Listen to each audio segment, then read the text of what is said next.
देखिए, अभी आज जो हम करने जा रहे हैं वो एक एक बेसिक क्लास का लेसन है, लेकिन बहुत आसानी से, बहुत सरलता से आप इससे हारमोनियम सीख सकते हैं। देखिए, इसके लिए सबसे पहले आपको एक बार इन स्वरों को समझना पड़ेगा कि स्वरों को आप कैसे, किस तरीके से कैसे समझेंगे। देखिए, मैं आपको बता देता हूँ, पहले की क्लासेस में हमने ऐसा किया है, लेकिन फिर से आप लोगों से अनुरोध है कि इस वीडियो को आप ज़रूर देखें। ये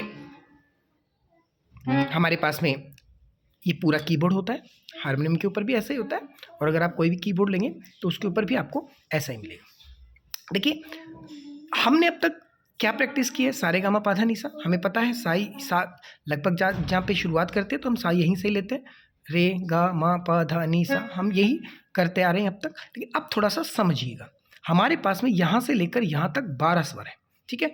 यहाँ से लेकर यहाँ तक हमारे पास में 12 स्वर हैं, और इन 12 स्वरों की सहायता से ही हम गाने निकालते हैं। लेकिन एक चीज़ का ध्यान रखें कि इन 12 स्वरों के अंदर हमारे पास में जब हम गाना बनाते हैं तो मिनिमम हमें 5 स्वर चाहिए और मैक्सिमम हमें 7 स्वर चाहिए। अब उसके अंदर ये कंप्लीट में से, क्योंकि हमने तो नोटेशन के अंदर क्या किया है, शुद्ध नोटेशन के अंदर अभी तक यही बजाते आ रहे हैं हम, लेकिन इनके अंदर ये बाकी ये स्वर भी तो है हमारे पास में। ये स्वर क्या है, तो ये जो स्वर हैं, इन स्वरों की सहायता से हम और गाने निकाल सकते हैं और गानों को बना सकते हैं। बनाने के लिए आपको क्या करना पड़ेगा, सबसे पहले आप सीक्वेंस में सभी स्वरों को एक नोटबुक के ऊपर उतार लीजिएगा, ठीक है। सबसे पहले आप नोटबुक पे उतार लेंगे तो आपको सीक्वेंस पता चल जाएगा। जैसे अगर मैं बात करूं कि किस तरीके से आपको उतारना है, तो मैं आपको एक बहुत सुंदर सा तरीका मैं बताता हूं इसका, कि आपको इस तरीके से स्वरों को उतारना है कि हमारे पास में सबसे पहले जो स्वर होता है सा, उसके बाद में कोमल रे, उसके बाद में शुद्ध रे, उसके बाद में कोमल गा, उसके बाद में शुद्ध गा, फिर माँ, फिर तीव्र माँ, फिर पा, फिर कोमल धा, फिर शुद्ध धा, फिर कोमलनी, और उसके बाद में शुद्धनी।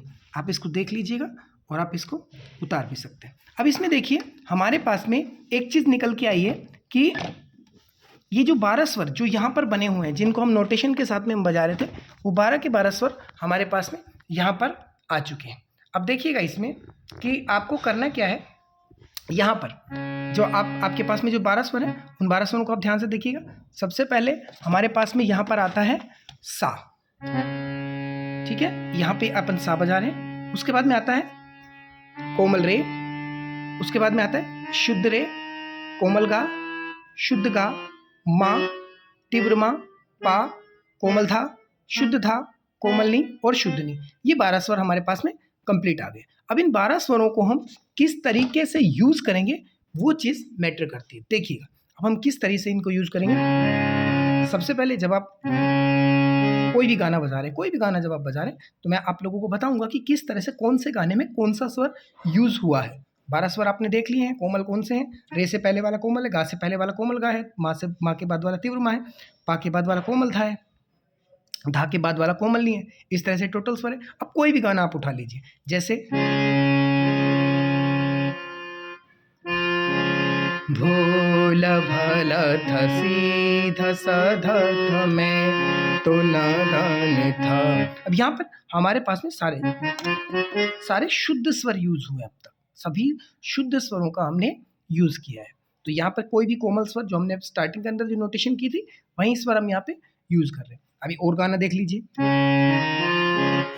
प्यार का नगमा है, ये कौन सा, मौजों की रवानी है। यहाँ पर भी हमने शुद्ध स्वरों का ही प्रयोग किया है अब तक। अब इस तरह से और भी स्वर हो सकते हैं। जैसे यहाँ से कोई भी गाना बजाएंगे,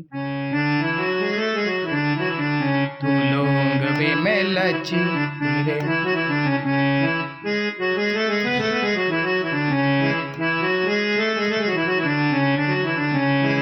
दिलिए बेचैन वे, रस्ते पे नैन वे, जिंदड़ी बेहाल है, सुर है ना ताल है, आजा सांवरिया आ आ आ आ ताल से ताल। यहाँ पर सारे कोमल स्वर यूज हुए, सभी के सभी कोमल स्वर यूज हुए। इसी तरीके से अब आप आगे देख सकते हैं, उसके अंदर क्या आएगा, जाने कहाँ गए वो दिन। अब इसके अंदर कोमल गा यूज हुआ है, जाने कहाँ, लेकिन माँ यूज नहीं हुआ है, सिर्फ इसमें 5 ही स्वर लग रहे हैं, क्योंकि जाने कहाँ गए या सारे गा पा धा सा, सिर्फ यही बोल रहे हैं और हमारा गाना निकल गया, जाने कहाँ गए। इसी तरह से अब आप और भी लगाएंगे,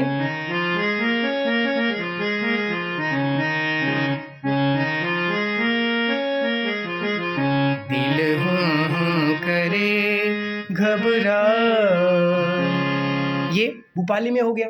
ठीक है, भूपाली में हो गया तो हमारे लिए ये बहुत मतलब राग वगैरह की बात नहीं करें, हम सिर्फ ये करें कि कहाँ कहीं कोमल लगता है, कहीं शुद्ध लगता है। आप जब गाना निकालें तो आप गाना निकालने के लिए सबसे पहले आप उन स्वरों को एक बार थोड़ा सा समझ लें। ठीक है, और नेक्स्ट क्लास में, इसी की नेक्स्ट क्लास में हम आगे बढ़ेंगे।